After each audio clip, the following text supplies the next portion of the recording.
Colorama, a recorded book's Highbridge imprint presents Political Choice in a Polarized America. How Elite Polarization Shapes Mass Behavior by Joshua N. Zingher. Read by Jonathan Sleep.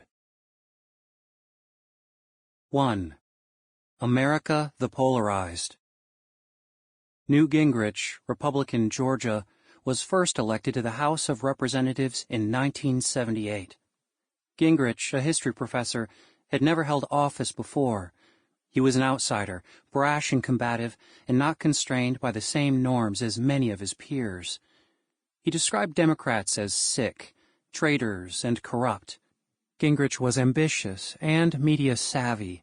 He often made anti-Democrat diatribes to a near-empty chamber, using the newly created C-SPAN to broadcast his message to a national TV audience.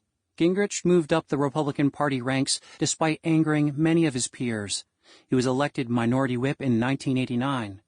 In 1994, Gingrich, the former outsider, rose to Speaker of the House after engineering a stunning Republican takeover in the midterm elections, ending 40 consecutive years of Democratic majority control.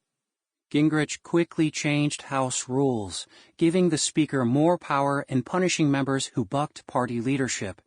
He scrapped seniority norms to reward loyaltists with key community chairmanships. He shortened the House calendar to run Tuesday through Thursday, giving members more time to campaign and raise money. Gingrich and the Republican House majority quickly passed many policies championed by conservatives, including welfare reform and a large cut in the capital gains tax. Soon after, Gingrich used his newfound power to initiate a government shutdown as a negotiation tactic during a budget debate and launch impeachment proceedings against Democrat President Bill Clinton. This event became one of the most contentious political dramas in American history. Little did people realize at the time, but Gingrich's election in 1978 ushered in the beginning of a new polarized and more combative era. The ideological divisions between the parties in Washington and later in the state capitals became increasingly well-defined. Republicans became uniformly conservative and Democrats liberal. Contrarian voices were marginalized. Once prominent regional divisions within the parties disappeared. Moderates chose to retire, or more extreme primary opponents defeated them, or they were defeated when they could no longer appeal across party lines in competitive districts.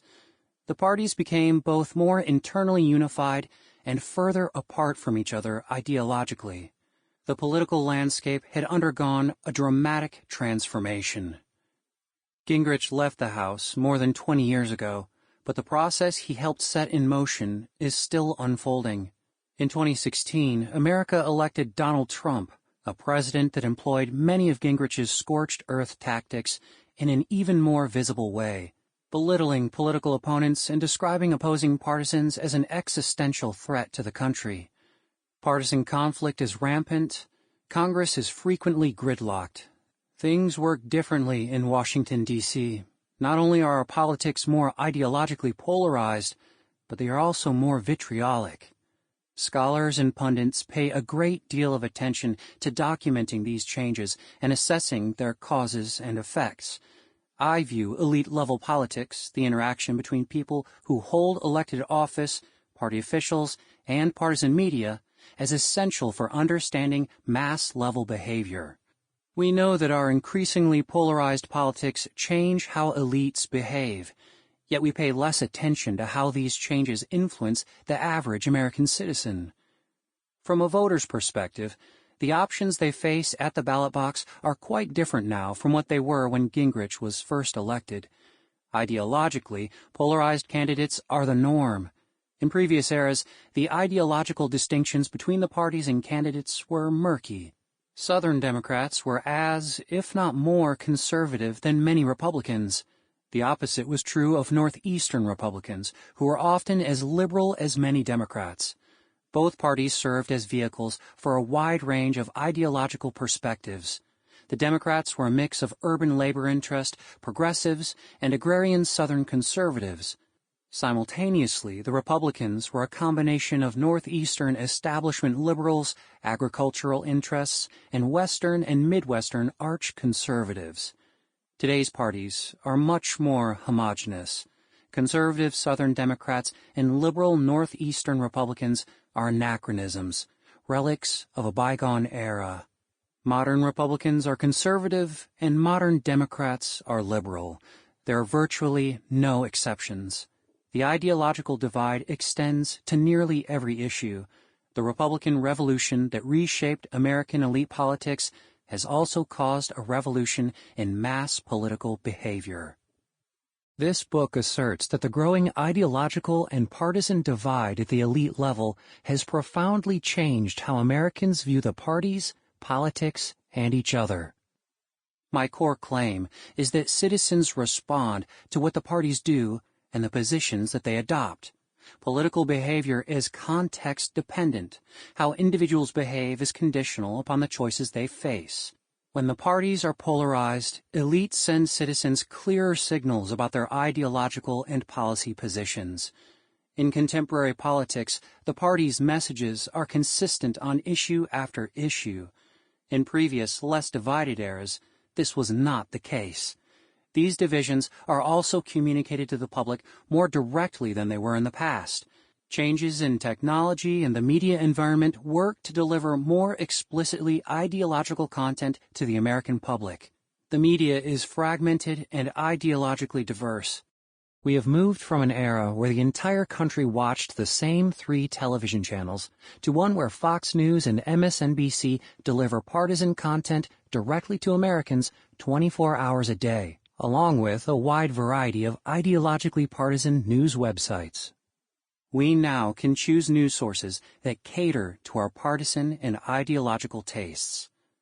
The political environment has changed, and the entire electorate feels the repercussions. If we want to understand political behavior and why behavior changes, we must think seriously about context. An individual's behavior varies as a function of their environment. We know that many variables shape voting behavior. Partisanship, policy attitudes, and social group memberships are some of the most important, but there are many, many more. How do we know which of these variables is more or less important at a particular point in time? My answer to this question is to look at the elites. Elite context shapes how variables combine to affect voting behavior. When elites send clear signals, the masses take heed. This uptick in clarity, I argue, is why we have seen such a large increase in the connection between partisanship and policy attitudes, a process called partisan sorting among citizens. Democrat and Republican elites are deeply and divided on every issue. People can look at the party elite and see how their views align with the available choices. They can also become aware when their beliefs are out of step with those of the elite and update their attitudes to match those of their party brass. Polarization helps citizens connect their values and attitudes with the available choices. My broader point is that we can only hope to understand mass political behavior by taking context into account. We have seen wholesale changes in American political behavior over the past 50 years. Partisanship, policy attitudes, and social group memberships are all stronger predictors of political attitudes and behaviors than they were decades ago. This evolution in mass behavior is rooted in changes in elite politics. This realization helps shed light on several puzzles. A great deal of political science literature argues that a particular variable, whether it be partisanship, policy, attitudes, ideology, spatial proximity, or some other factor, is the key variable that explains why citizens make the choices they do. I come to this question from a different angle. I do not dispute that partisanship, policy attitudes, and other variables all shape how people behave. Rather, how they matter changes. My story is not one where people have attachments to political parties or people have thoughts about government policy. They have both. Rather, it is about how their importance rises and falls with the times. My overarching theme is that citizens' policy attitudes are more important than they once were. and this is because partisan elites have staked out much clearer positions than they did in the past. Elite context matters. The contextual changes have been profound. In 1950, the American Political Science Association released a report bemoaning the state of the American political parties. The report's thrust was that Americans' political parties were fragmented, ineffectual, and failed to present citizens with meaningful policy alternatives. The report detailed that parties were marked by serious internal divisions, were too concerned with local and regional matters, lacked effective organizations, and were generally ill-equipped to handle the complex task of steering the federal government. The solution, according to the report, was more responsible parties. In an era beset with problems of unprecedented magnitude at home and abroad, it is dangerous to drift without a party system that helps the nation to set a general course of policy for the government as a whole. In a two-party system, when both parties are weakened or confused by internal divisions or ineffective organization, it is the nation that suffers. When the parties are unable to reach and pursue responsible decisions, difficulties accumulate and cynicism about all democratic institution grows. An effective party system requires, first, that the parties are able to bring forth programs to which they commit themselves, and second, that the parties possess sufficient internal cohesion to carry out these programs. The contemporary political parties fit what the APSA report recommended. Internal divisions have given way to party unity. Indistinct policy programs have given way to polarization. While the consequences of these changes might not be what the authors of the 1950 APSA report anticipated, there is no denying that today's parties closely resemble the report's recommendations. The parties present citizens with two distinct policy agendas. Party leadership exacts discipline on the rank and file. Regional divisions within the parties have evaporated. It seems obvious that the evolution of the Democratic and Republican parties at the elite level would affect mass-level political behavior. Yet much of the political science scholarship does not assess how changes in the political environment affect mass behavior. Many scholars often draw conclusions about public opinion and political behavior by pooling data that spans decades, implicitly or explicitly assuming that the relationships between key variables remain constant. This assumption is an oversight. I argue that elite context, particularly the polarization level between partisan elites, affects Americans' political behaviors. Americans now face the choice between two starkly different policy programs. This clarity has activated Americans' policy attitudes and made them a much more powerful consideration at the ballot box.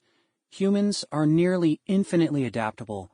Our behaviors change with the times. Social mores, technology, and institutions change. Sometimes these evolutions are slow. Other times they are rapid. Regardless of the pace, we should expect that citizens will adapt to these shifting contexts, whatever they are.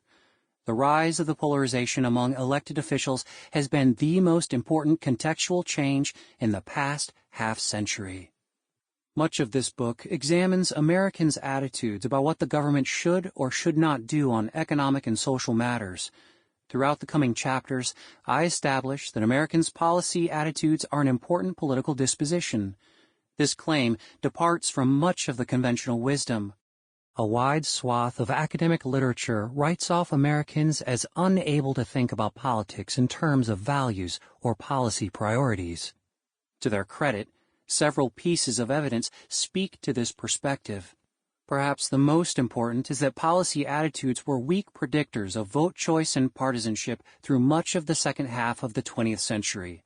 What many observers fail to realize is that this claim is a product of its environment. Policy attitudes are not universally weak predictors. People have become more apt to connect their votes to their values. Americans became more likely to vote for the candidate that best matches their policy attitudes. The reason for this increase in salience is straightforward.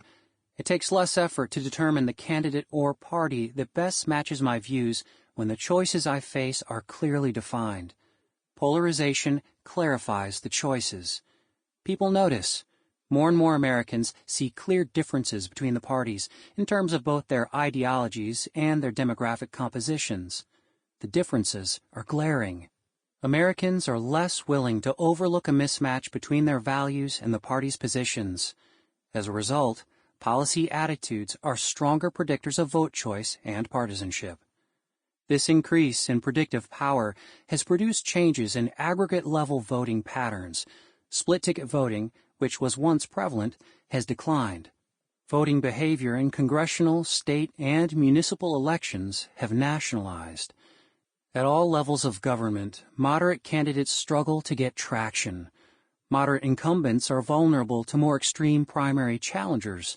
Partisans are unwilling to support candidates that do not represent their policy positions. Elite context and individual-level behavior are intimately linked, and this book establishes the contours of these relationships.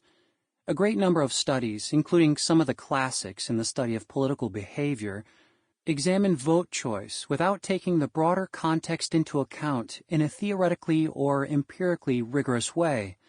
Some studies examine how individual moderators like sophistication or issue importance influence voting behavior.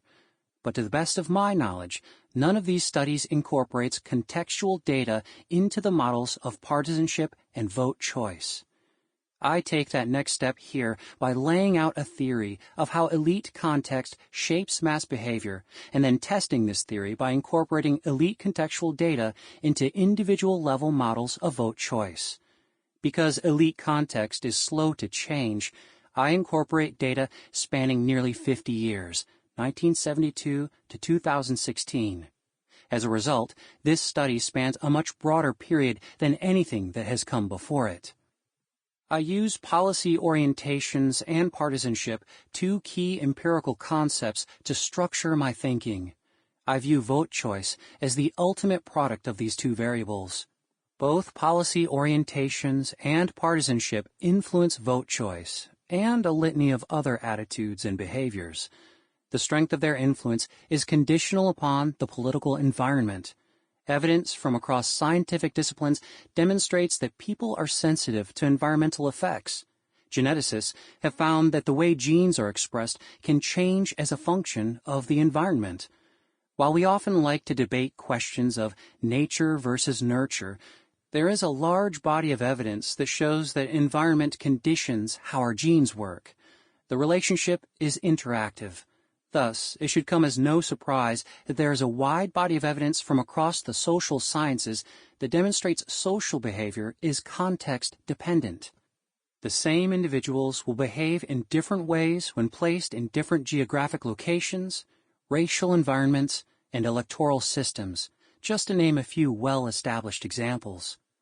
The previous examples illustrate that there are different types of environments. Some of them are hyperlocal, such as the composition of a person's neighborhood, school, or church. These types of contexts are unique to small groups of individuals. These are not the types of environments I am interested in here. I am interested in how the national political environment conditions individual-level behaviors. The national political environment is common to all citizens. Every American shares the same set of presidential candidates, the same Congress, the same Supreme Court, and the same national media. As the example of Newt Gingrich and the Republican Revolution illustrates, the national political environment can and does change a great deal. Some individuals are more sensitive to these changes than others, but everyone is exposed. Contextual shifts shape how individuals evaluate candidates and parties, as well as how they make political decisions. Early studies of political behavior found that partisanship, an individual's psychological attachment to a political party, shaped vote choice more strongly than any other factor. This finding has informed numerous subsequent generations of political science scholarship. My issue is not with this finding. I believe it was largely correct during the 1950s and 60s. Much has changed since. Voters from the 1950s would scarcely recognize contemporary parties. It is unrealistic to expect that citizens are unaffected. People are not monoliths, after all. The crux of my argument is that Americans have meaningful opinions about what the government should do. Elite polarization activates these orientations. The reason behind this is straightforward. It is harder to overlook mismatches on policy when the differences between the parties are so stark. Changes in political context affect some people more than others. The best informed citizens are the most sensitive. Political awareness and information are important moderators and a key to understanding the linkages between environment and behavior. The politically sophisticated are more apt to hold consistent policy attitudes. They also have an easier time connecting their views with the party offerings. The people with the most political awareness are the most likely to notice a mismatch between their views and those of the party they identify with, and then update their policy attitudes to match their party, or their partisanship to match their policy orientations in response. In many ways, the sophisticated are canaries in the coal mine. They are most sensitive to the political environment and the first to respond when it changes. However, as I show, it is not just the sophisticated who are sensitive to changes in their surroundings. Citizens, regardless of sophistication level, rely on policy orientations more heavily when the elites are polarized. I am particularly interested in what happens with policy orientations and partisanship conflict. In contemporary politics, most Republican partisans hold conservative policy orientations, whereas most Democrats hold liberal orientations. As many have documented, the relationship between policy orientations and partisanship is growing stronger. However, there are still cases where policy orientations do not align with partisanship. For example, a person with liberal attitudes identifies as a Republican. These discrepancies are hard to overlook amid high levels of polarization. What happens in these cases? Do partisan attachments trump policy orientations, leading individuals to update their policy attitudes to match their party better? Or do people stop identifying with a party? Again, the answer hinges on context. Sometimes partisanship trumps policy orientations. Sometimes the reverse is true. The nature of these relationships depends on both the political environment and individual-level factors such as sophistication. In this book, I provide a comprehensive explanation of how elite political context shapes mass-level behavior. I begin by detailing a conceptual outline of an American political behavior. I use statistical evidence to test my key claims in the later chapters.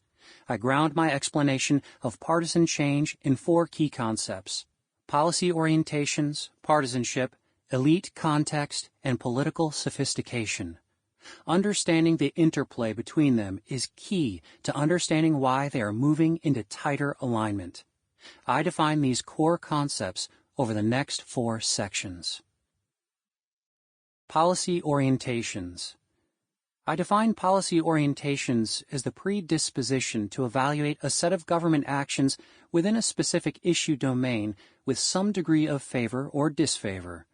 Contemporary public opinion breaks down into 2 largely independent dimensions, one economic and the other social, moral. Americans have attitudes about what the government should do to aid the poor, provide health care and retirement income, and guarantee employment. I show in Chapter 4 that Americans' opinions on this set of questions are correlated. Liberals favor a more active government in mitigating inequality, while conservatives favor a government that does less. Americans also have attitudes about whether the government should allow or not allow abortion, gay marriage, prayer in schools, and ensure fair employment and compensation for women. Social conservatives favor a government that takes a more active role in upholding traditional moral values. Social liberals take a more libertine approach and favor a government that does not regulate individual behavior to the same degree. I also show in Chapter 4 that Americans' opinions on moral questions such as abortion, gay rights, the authority of the Bible, and a woman's role in society correlate with each other. The correlations between economic and social policy questions suggest underlying constructs are at work. Economic and social policy orientations are these constructs. Individuals have liberal and conservative policy attitudes and draw on them when expressing their support for potential government actions. I use individuals' responses to build scales of their underlying levels of liberalism and conservatism. These scales place individuals along a liberal-conservative continuum. One can use several specific statistical techniques to accomplish this task, but as I show in Chapter 4, these different techniques produce broadly comparable results. The various approaches all point to the same conclusion. Americans hold stable orientations toward economic and social policy, and these orientations are consistent year in and year out. It is important to keep in mind what policy orientations are and what they are not. I argue that policy orientations are attitudes. People have a general sense of what the government should be doing or not doing. Policy orientations are not ideologies. A logically constrained perspective on how the government should operate does not shape their attitude. Yes, a person might provide consistently liberal or conservative responses to questions within a particular domain, even if some grander abstract principle does not guide these responses. In these cases, individuals might answer based on intuition or maybe parroting partisan elites. To be sure, ideological principles guide some citizens' policy orientations, but having a meaningful ideology is not necessarily precondition for having meaningful policy orientations. Policy orientations' consistency stems from their origins. Much like partisanship, social group memberships, pre-adult socialization, and even genetic factors anchor policy orientations. The American Voter, one of the foundational books in the study of political behavior which established the Michigan model of vote choice, argued that people come to see political parties as representing specific social groups. People identify with the party that best represents their group. I contend the same logic applies to policy orientations. Social group memberships shape policy orientations. Individuals identified as members of many social groups. Often, these identifications are strong. Government actions affect different social groups in disparate ways. It should come as no surprise that group memberships shape individuals' attitudes about what the government should do. Partisanship. There is a growing body of evidence that policy orientations are an important political disposition. Yet there are other important dispositions. Partisanship is an individual's psychological attachment to a political party. Partisanship is often considered the unmoved mover in the study of American political behavior. The logic behind this claim is straightforward. Partisanship is highly stable. Once individuals adopt partisan identities, they generally remain fixed. Partisanship is influential. It is often the most powerful determinant of a wide range of attitudes and behaviors. Partisanship serves as a lens through which individuals can interpret the world. It is a heuristic. It simplifies questions like, how is the president doing? How would you evaluate the state of the economy?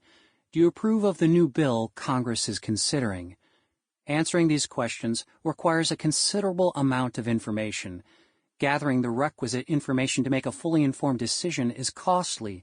It generally requires specific knowledge about politics and a requisite level of sophistication about national affairs. Instead, people look for shortcuts. Partisanship reduces the complexity of this task considerably. With partisanship, all you must do to assess the president's performance is know if they are Democrat or Republican. I approve if they are from the party I identify with and disapprove if they are not. You can apply similar logic to a wide range of questions. Approve of the newest Supreme Court nominee? What about the president's proposed trade deal? We universally recognize partisanship as important, yet there are multiple competing interpretations of what partisanship is. The American Voter's authors viewed partisanship as emerging from more important group identities. Americans view the parties as representing specific groups in society and identify with the party that best represents their own groups. There are numerous potential examples. Democrats are for African Americans, while the Republicans are for white evangelical Christians. The Democrats are for labor unions, while the Republicans are for business. There are reasons for these associations between party and group rooted in group policy aims and the party's policy stances. But this is not how most people conceptualize partisan attachments. Rather, they view a party as representing their group, a conceptualization level that does not require much policy. Sample complete. Ready to continue?